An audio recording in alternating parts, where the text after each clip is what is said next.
بسم اللہ الرحمن الرحیم، السلام علیکم ورحمۃ اللہ۔ امریکی صدر ڈونلڈ ٹرمپ کی جانب سے جو ٹویٹ کے ذریعے سے پیغام دیا گیا ہے، اب اس کو عالمی سطح کے اوپر ڈی کوڈ کیا جا رہا ہے۔ ڈی کوڈ کہ اس کا مطلب سمجھے، اس کے اندر بات کیا ہے اس کو سمجھا جائے، اس کے اندر پیغام کیا ہے اس کو سمجھا جائے اور اس کے مطابق آگے فیصلے کیا جائے۔ یہ تمام اس وقت جو دنیا کی طاقتیں ہیں، تمام جو طاقتور اسلامی ممالک ہیں، وہ اس کو سمجھنے کے لیے بھاگ دوڑ کر رہے ہیں۔ اس کو سمجھنے کے لیے ان کی جانب سے ہاتھ پاؤں مارے جا رہے ہیں کہ ہم کسی طرح سے اس میسج کو سمجھ سکیں۔ دو تین چیزیں ہیں اس پیغام کے اندر،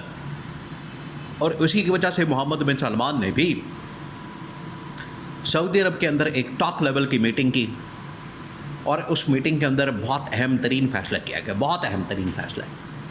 یہ اسی پیغام کو سامنے رکھتے ہوئے۔ اور اس کے بعد سیناریو کیا بننے جا رہا ہے، جو سیناریو بننے جا رہا ہے دو تین ہے۔ اس کے اندر نمبر 1 سیناریو یہ ہے کہ اسرائیل کو بطور ریاست تسلیم کر لیا جائے، اور تمام عالم اسلام کے ممالک، اسلامی ممالک اس کے اندر بڑی بڑی طاقتیں، وہ ساری کی ساری اسرائیل کو بطور ریاست تسلیم کر لیں، ان کو مان لیں، ان کو ایکسیپٹ کر لیا جائے، اور اس کے بعد اسرائیل اپنی تمام کے تمام فوجیں غزہ سے، فلسطین سے نکال لیں۔ اب غزہ کے اندر ایک گیپ پیدا ہو جائے گا۔ اب آپ نے اس پوائنٹ کو سمجھنا ہے، یہ بڑا اہم ترین پوائنٹ ہے، آپ نے اس کے اوپر غور کرنا ہے، فوکس کرنا ہے کہ غزہ سے جب یہ فوج نکل جائے گی اسرائیل کی، غزہ جب بالکل خالی ہو جائے گا، غزہ کو مکمل طور پر وہاں پر ایویکویٹ کر دیا جائے گا، پہلی سٹیج میں معاملہ یہ ہے، پہلی سٹیج کے اندر جو ایجنڈا ہوگا وہ یہ ہوگا کہ نہ صرف یہاں سے اسرائیل کے فوجوں کو نکالا جائے، اسرائیل کی فوج کو یہاں سے نکال دیا جائے، بلکہ یہاں پر جو عام شہری ہے، جو فلسطینی شہری ہے، فلسطین کے لوگ ہیں، مقامی لوگ ہیں، ان کو بھی نکال دیا جائے، اور وقتی طور پر وہاں پر اس طرح کا ایریا بنا کے، نو گو ایریا بنا کے وہاں پر فوجوں کو سب سے پہلے تعینات کیا جائے۔ اسی وجہ سے دیکھیں آج جو سعودی عرب کی جانب سے ڈیل کی گئی پاکستان کے ساتھ، وہ اسی دن کے لیے تھی، اسی مقصد کے لیے تھی، وہ اسی ٹائم کے لیے تھی، وہ وقت آ گیا، وہ ٹائم آ گیا۔ وہ پلان یہ ہے کہ وہاں پر جب بھی فوج کو بھیجا جائے گا تو تمام عالم اسلام کی فوجیں پہنچیں گی وہاں پر، امریکہ کی فوجیں، اسرائیل کی فوجیں اور باقی ممالک کی، ایک امن و امان قائم کرنے کے لیے۔ لیکن جب بات آئے گی عالم اسلام کی فوج کی، تو وہ پھر لیڈ کرے گا اس کا پاکستان کا army chief general Asim Munir,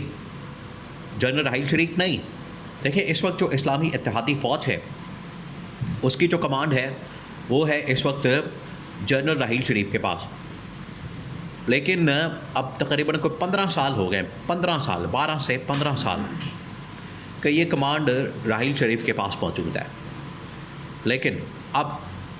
کیونکہ ان کو کافی ٹائم ہو گیا، انہوں نے بڑی سروس دی ہے،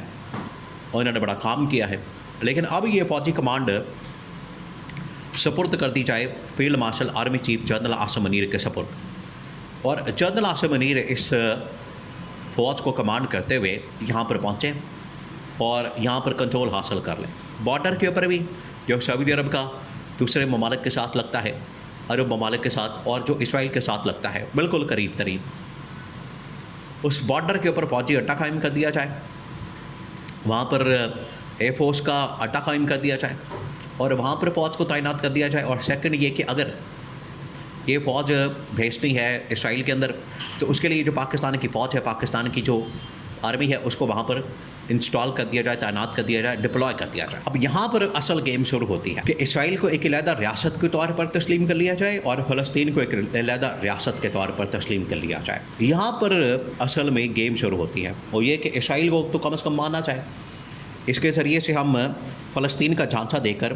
فلسطین کا ہم کہہ کر تو اسرائیل کو تسلیم کروا لیں گے، اور اگر اسرائیل کو تسلیم کر لیا جاتا ہے تو اس کے بعد اس کی جانب سے کوئی حملہ کیا جاتا ہے، اٹیک کیا جاتا ہے، بمباری کی جاتی ہے، جارحیت کی جاتی ہے، جبر کیا جاتا ہے، ظلم کیا جاتا ہے، وہاں پر کوئی اس طرح کا حملہ کر دیا جاتا ہے، تو اس صورت میں پھر جتنی بھی فوج ہوگی عالم اسلام کے فلسطین کے اوپر، وہ اسرائیل کے اوپر حملہ کر دیں گے۔ یہ ہے اصل سیناریو جو بڑا خطرناک اور خوفناک ہے، کیونکہ آپ کو ان کے اوپر ٹرسٹ کرنا اور ان کے اوپر بھروسہ کرنا مہنگا پڑ سکتا ہے۔ یہ لوگ بھروسے کے قابل نہیں ہیں، یہ جتنی یہودی صہیونی طاقتیں ہیں، یہ نیتن یاہو آپ کو لگتا ہے قابل بھروسہ آدمی ہے؟ اس نے تو قطر کو، باقی ممالک کو گارنٹی دی تھی کہ ان کے اوپر حملہ نہیں کیا جائے گا، امریکہ کی گارنٹی تھی، لیکن پھر بھی حملہ ہو گیا۔ تو اس وجہ سے اسرائیل کے وزیر اعظم نیتن یاہو کے اوپر بالکل بھی بھروسہ نہیں کیا جا سکتا۔ وہ اگر حملہ کر دیتا ہے تو وہ حملہ فلسطین کے ساتھ ساتھ عرب ممالک کے اوپر بھی حملہ ہو جائے گا۔ اس صورت میں پھر یہاں سے فوجوں کو بھیجنا اور اسرائیل کی فوج کی یا نیٹو فوج کی یا باقی ممالک کی فوج کی ان کا مقابلہ کرنا، ان کے ساتھ جنگ کرنا، ان کے ساتھ محاذ کھولنا، یہ بڑا مشکل ہو جائے گا۔ اسی وجہ سے ضرورت پڑ گئی ہے دو چیزوں کی۔ محمد بن سلمان نے جب سعودی عرب کے اندر ٹاپ لیول کی میٹنگ کی ہے، اس ٹویٹ کے بعد، میسج کے بعد، جب اس کو ڈی کوڈ کیا گیا، اس کو سمجھا گیا، کیونکہ عالمی طاقتوں نے ڈپلومیٹک لیول کے اوپر جب اس ٹویٹ کو دیکھا، اس کو چیک کیا، اس کو پرکھا، اس کی جانچ پڑتال کی ہے، تو انہوں نے کہا کہ یہ تو اصل میں ایک ڈائریکٹ دھمکی ہے جنگ کی، اس کا پیش خیمہ ہے، اور بتایا جا رہا ہے، یہ بالکل نظر آ رہا ہے بڑا کلیئر کٹ، کرسٹل کلیئر، کہ اسرائیل کو ہی حملہ کر سکتا ہے، جنگ کرنے والا ہے۔ اور اسرائیل کو ماننے کی صورت میں، نہ ماننے کی صورت میں، دونوں صورتوں میں اگر ماننے سے انکار کر دیا جائے، فار ایگزامپل، اس صورت میں بھی یہ حملہ کر دے گا۔ تو اب ضرورت پڑ گئی ہے ڈپلومیٹکلی اس مسئلے کو پہلے ہم نے حل کرنا ہے، اور لاسٹ آپشن کے طور پر، بالکل لاسٹ ریزورٹ کے لیے ہم نے فوجوں کو تیار کرنا ہے۔ تو پہلے ڈپلومیٹکلی اس کو حل کرنے کے لیے محمد بن سلمان ایک ٹیم بناتی ہے، وہ جائے عمران خان کے ساتھ بھی ملاقات کرے، کیونکہ عمران خان نے 10 سال پہلے اس منصوبے کا بتا دیا تھا، فورسی کر دیا تھا۔ اب یہ سچویشن آ گئی ہے، تو اگلے 10 سال 20 سال کے لیے کیا فورسی کیا جائے، اس میں عمران خان سے رائے لی جائے، عمران خان سے اس بارے میں آگے کا انالیسس لیا جائے، اس کے مطابق پھر ڈپلومیٹک لیول کے اوپر یہ سارے معاملات ہینڈل کیا جائے۔ اسی وجہ سے محمد بن سلمان کی جانب سے پاکستان کی طرف بڑا اہم ترین ڈیلیگیشن بھیج دیا گیا ہے، تاکہ وہ جائے، عمران خان سے ملاقات کرے، اور ان سارے معاملات کے اوپر عمران خان کی رائے، اوپینین اور آگے فورسی کے بارے میں پروڈکشن ہو لی جائے، اور اس کے مطابق پھر آگے کی پالیسی، اس کے مطابق آگے کی اسٹریٹجی، حکمت عملی بنائی جائے۔ یہی اس وقت بہترین